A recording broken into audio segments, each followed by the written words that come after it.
Ok, bonsoir, bonsoir, famille. Voilà. Je vous fais ce vocal parce que le samedi, comme je suis dans un moment de régime, donc voilà, les soirs là, je mange tout ce qui est léger en fait. Donc le samedi soir, j'avais vraiment envie de manger du pain. Donc je suis allé acheter du pain à la boulangerie. Et en revenant, j'ai acheté un demi-poulet, je suis rentré à la maison avec.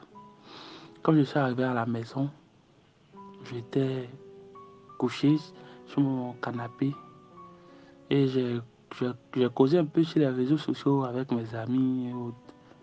Et aux environs de 23 heures par là, j'ai eu sommeil un peu. Donc j'ai dit bon, je vais me coucher. Donc j'ai mis mes écouteurs, j'écoutais les simulateurs de pluie là, donc je me suis endormi. Pendant que j'étais couché, c'était comme si je sentais les choses. Je ne sentais plus mes membres. En fait, je sentais pas mes pieds, tout et tout. Donc c'était comme si ils avaient déposé 2 tonnes de briques comme ça sur ma poitrine. Même ma poitrine commençait à s'alourdir, à s'alourdir, à s'alourdir. Donc je ne comprenais pas, mais je ne pouvais plus parler ni faire quoi que ce soit. Et j'étais couché là jusqu'à arriver à un certain moment. Je me suis retrouvé dans un endroit. Je me suis retrouvé dans un endroit où je voyais qu'ils étaient en train de torturer des gens en fait. C'était tellement bizarre. Ils ont commencé à torturer les gens. Je voyais, excusez-moi du terme, mais je voyais des filles qui étaient en train d'être violées en fait. Elles étaient en train d'être violées et les gars, ils prenaient des choses. L'eau de fer, c'est-à-dire ils mettent le fer dans les bols et le fer fond, ils prennent l'eau là pour mettre dans les parties intimes. Ils faisaient ça sur les parties intimes des gens, des femmes, etc. Donc la souffrance était tellement atroce que j'ai eu peur en même temps. Donc j'ai demandé au monsieur, il y avait un monsieur qui était là, je lui ai demandé, j'ai dit, mais qu'est-ce qui se passe ici? Il m'a dit que tu es mort, ton âme est dans le séjour des morts. J'ai dit quoi? Il dit oui. Que ceux qui commettaient l'impudicité, ceux qui commettent l'impudicité, c'est s'ils viennent, quand ils meurent. J'ai dit quoi? Donc ça veut dire, c'est pourquoi j'ai commencé à penser à le fait, ce qui m'est arrivé. Donc je dis, j'étais en train de mourir comme ça. Il dit oui, que c'était la fée. C'est ici ta demeure. Je vous assure. Je sais pas, je sais pas comment vous parler. Mon cœur coupé, j'ai commencé à pleurer en même temps dans le sourire. Mais sérieux, je ne jouais pas dans le monde, je jouais seulement. Et à cause de toi, j'ai eu la maîtrise en musique, master, fait doctorat. Pour tout ça, je suis jeune, je vais laisser tout ça pour devenir, je vais où? Si, si, si je dois mourir, Seigneur Jésus, pourquoi? Seigneur, je suis jeune, mais regarde, j'ai commencé à pleurer. Je voyais les gens pleurer. On m'a parlé, on m'a dit d'accepter le Seigneur. Moi, on m'a dit de quitter l'impudicité. Je n'ai pas accepté. Mais voici aujourd'hui, des gens pleuraient. J'ai dit, et puis en majorité, c'était des jeunes. Ce qui m'a plus fait peur, c'était des jeunes. C'est quelques rares fois que j'ai vu des vieillards, en fait, ou des grandes personnes. Mais c'était des jeunes. Des jeunes pleuraient, ça pleurait de tous les sens. Les gars torturaient. Et puis c'était un perpétuel. C'est-à-dire c'était toujours à ne point finir en fait.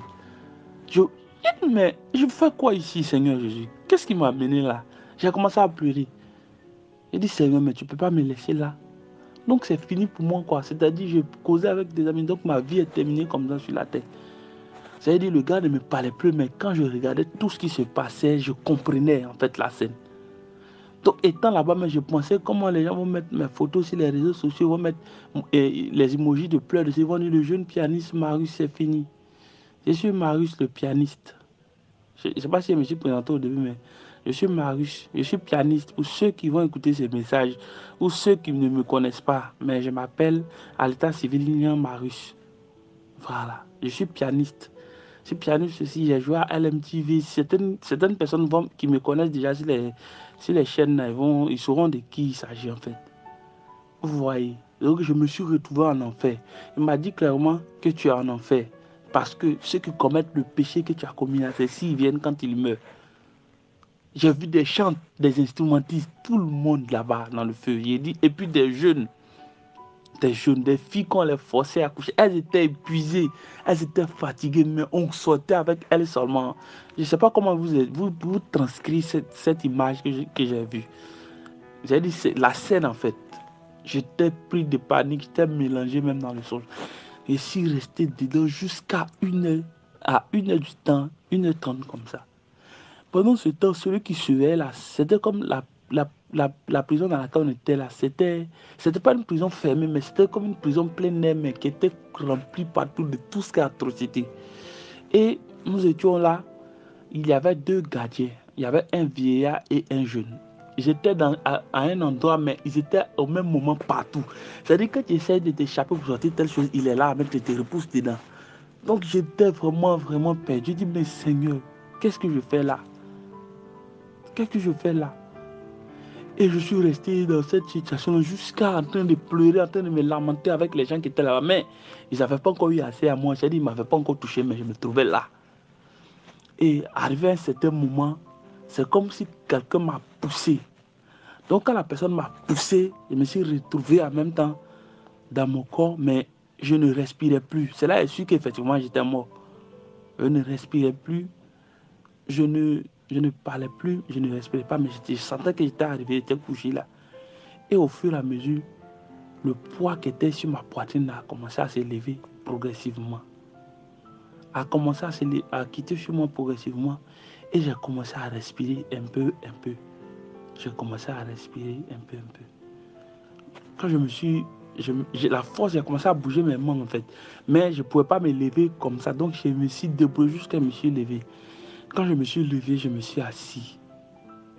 Et j'ai eu une forte soif. C'est là que je suis effectivement que c'est que le gars disait. J'ai eu une soif que je n'ai jamais eue sur la terre.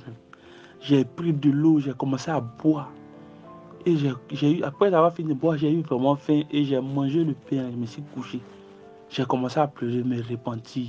Et Seigneur, vraiment merci de m'avoir donné cette chance. Merci encore de m'avoir donné cette chance.